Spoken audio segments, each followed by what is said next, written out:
Bodybuilders, calisthenics athletes, powerlifters, gymnasts, everyone does pull-ups. They're freaking amazing, but you can't do them.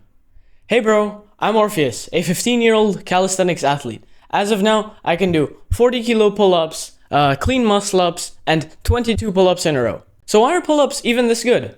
Well, because you can bias them towards like different things. Let's say you're a bodybuilder, you can go slower and build a huge back. If you're training for like skills, you can train it more explosively. If you're training like weighted calisthenics, just add weight and get like so strong. Or the raw transferability to other things. If someone can do like heavy pull-ups or can do like 20, 30 pull-ups, bro, they're gonna be strong in any pulling exercise, no matter what. The number one thing for going from 0 pull-ups to 10 plus pull-ups is the frequency, how often you train, and the volume, how many sets and reps you do. This is because the guy who does less like total pull-ups during the whole week is just gonna be worse at pull-ups than the guy who does a ton of them in that 1 week. So how we're gonna do that is we're just gonna lower the intensity and up the volume in every workout. So we're gonna train a bit further from failure so we compromise that in order to just do more total reps. And this is only counting clean form. Many people count like these, CrossFit like goofy kipping pull-ups as pull-ups, which I'm not gonna count. Maybe you do CrossFit, then they maybe count. But what I'm trying to say is that only super clean pull-ups count, because many people like inflate their pull-up numbers and say they can do like 30 when you look at them and they're not actually 30. Like my pull-ups, like the 22 pull-ups are actually 22 pull-ups. So here's what I do if I'd start from 0 pull-ups today.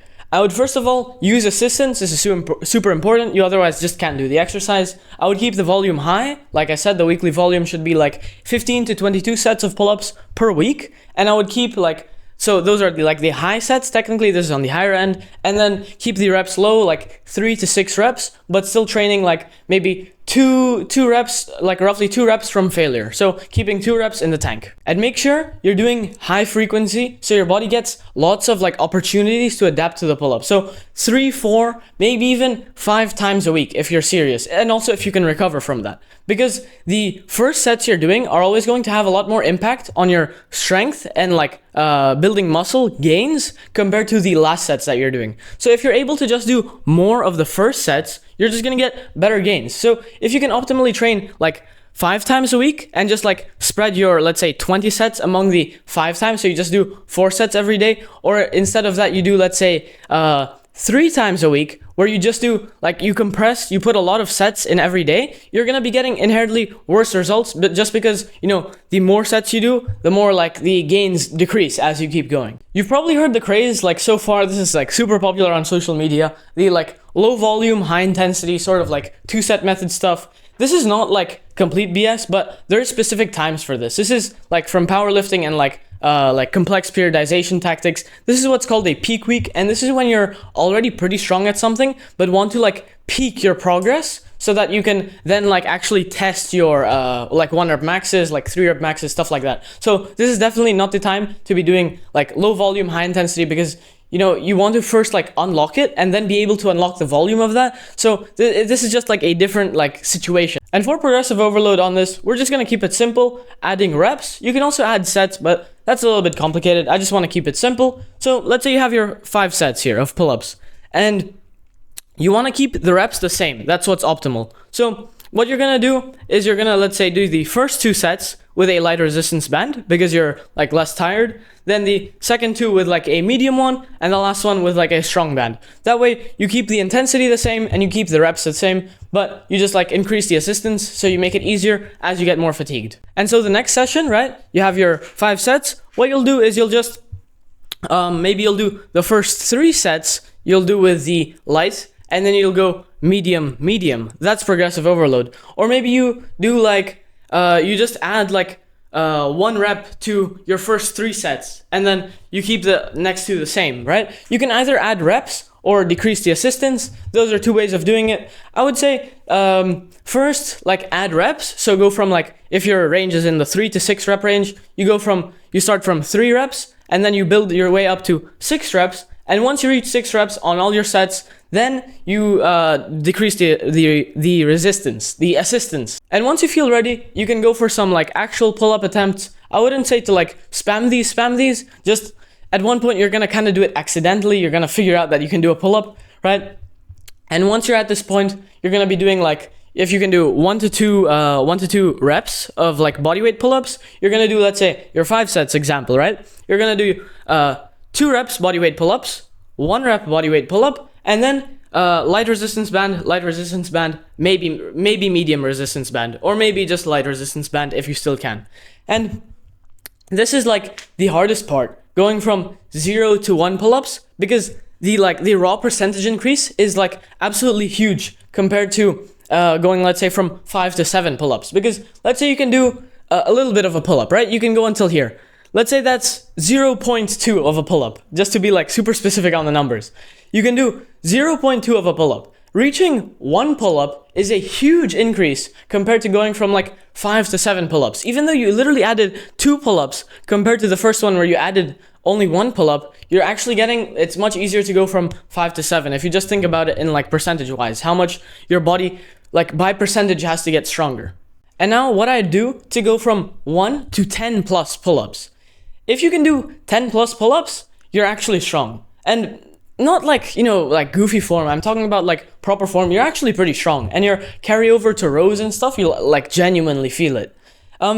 You should have like about 1 to 4 of your sets, like training to failure. You should train a little bit more intense, because we're trying to go for the, we're trying to train specifically again. So we're trying to train specifically towards getting more pull-ups. So we want to have more like maximum pull-ups attempts. And 2 methods I'll like super gently go over. The first one is grease the groove. So if you can do like around like 3 to 5 pull-ups, this is really good, because grease the groove is essentially like, if you have a pull-up at home, this is the method you can use. And it's essentially like randomly throughout the day, you do half of your max. So let's say your max is like 4 pull-ups, you go and do 2 pull-ups randomly in the day. So it feels pretty easy, but this will essentially just make your nervous system like be able to fire harder and fire better for the pull-up.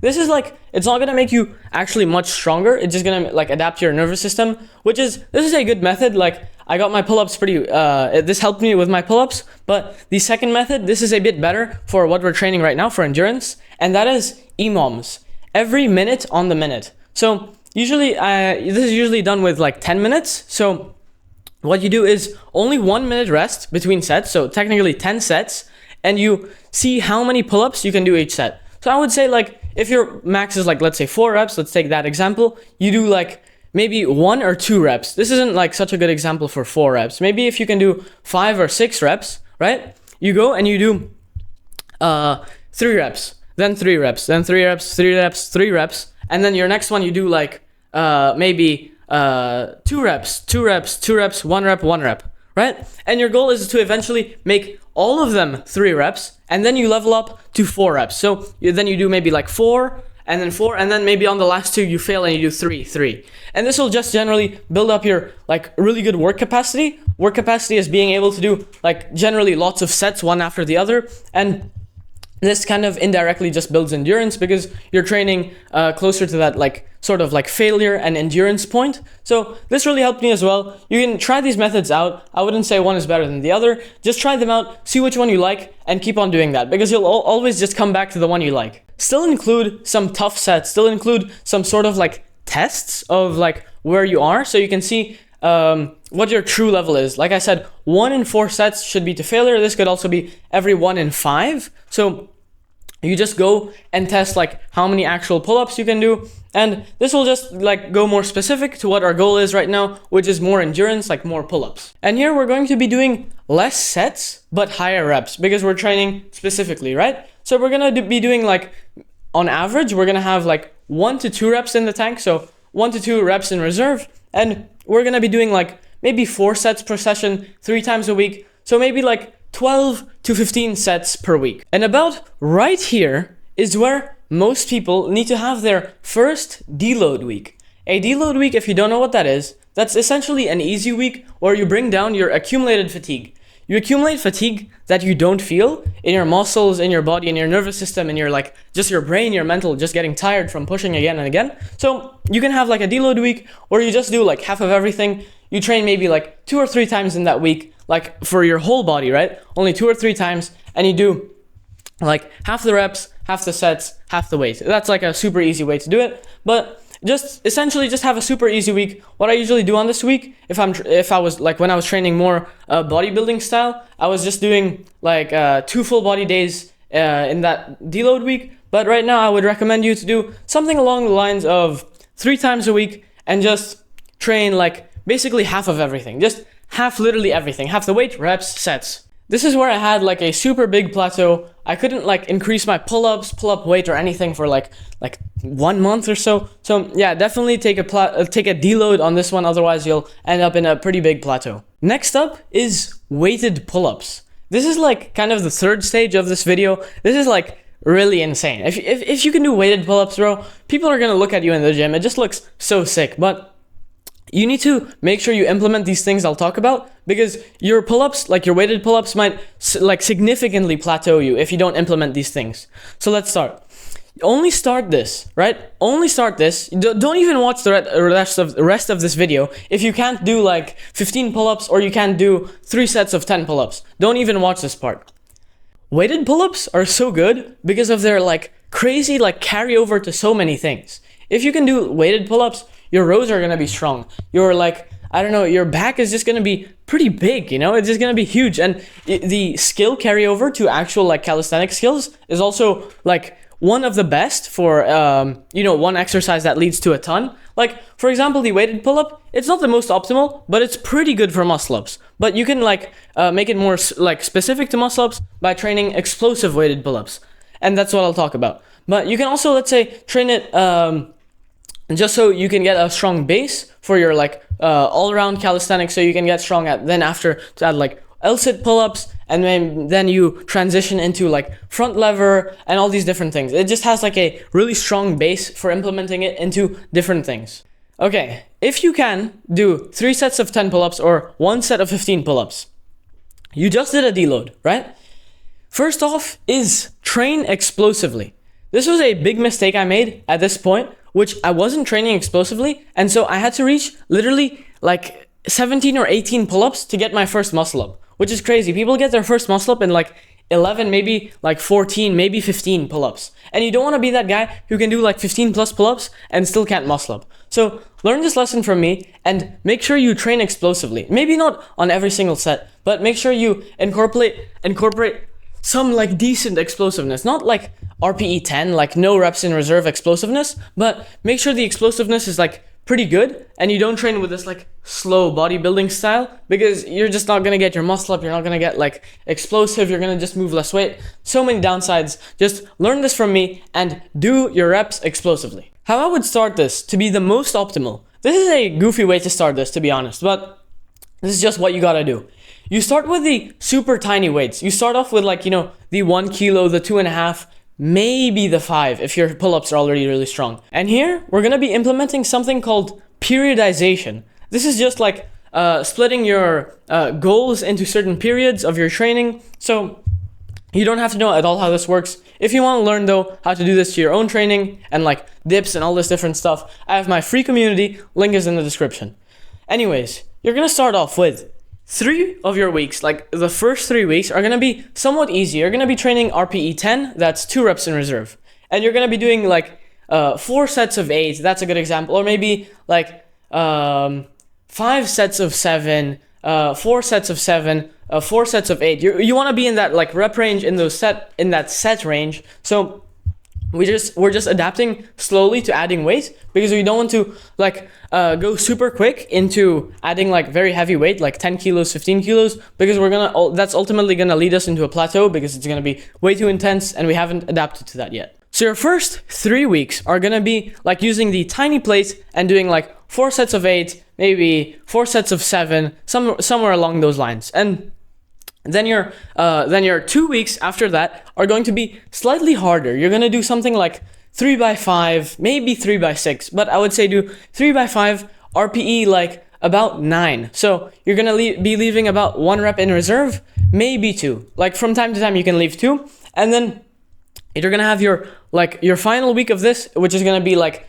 3 sets of 4, RPE 10. Well, this can also be like 4 sets of 4, It's just like kind of whatever you enjoy. And then RPE 10 just means no reps in reserve. So you're gonna be literally training till you like just get that last one barely and then lock it out. So once you've done this cycle, you're gonna be like much stronger. This is actually not called a cycle, it's called a block. A block of like periodized training. This is just how they call it in like powerlifting. So I'm implementing the same thing into calisthenics essentially.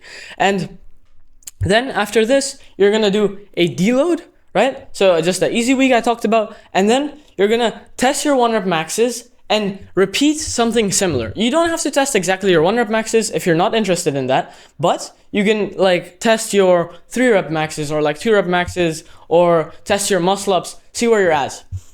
All of this stuff is pretty complicated, I'm not gonna lie. Though I try to simplify it as much as I can. Where I really can do all of that is in my free community. That's the link in the description, where I break down all of these like difficult like periodization, difficult topics, difficult like just calisthenics stuff which you don't understand into easy bite-sized courses with text, images, tables, literally anything you can imagine, and scheduled calls where you can hop on and just ask me like, oh, I'm struggling with this. What is the answer?